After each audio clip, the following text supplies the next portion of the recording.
जिंतूरमध्ये 1.25 kilo गांजासह तरुण अटकेत. स्थानिक गुन्हे शाखेची कारवाई.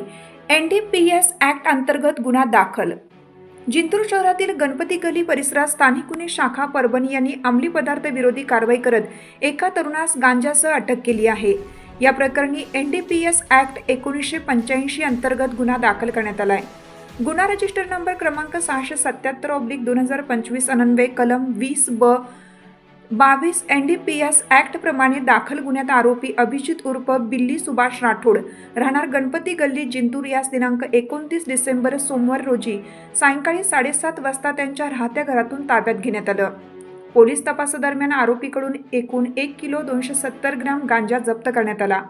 यामध्ये खुल्या स्वरूपात तसेच 78 छोट्या प्लास्टिक पॅकेटमध्ये पॅक केलेला गांजा आढळून आला. सदर गांजाची अंदाजे किंमत 25,500 रुपये असून आरोपी हा विनापरवाना बेकायदेशीररित्या गांजा विक्री करण्याच्या उद्देशाने साठवणूक करत असल्याचे निष्पन्न झाले. ही कारवाई पोलीस अधीक्षक रवींद्रसिंह परदेशी यांच्या आदेशाने सहाय्यक पोलीस अधीक्षक जीवन बेनीवाल व पोलीस निरीक्षक विवेकानंद पाटील स्थानिक गुन्हे शाखा परभणी यांच्या मार्गदर्शनाखाली करण्यात आली.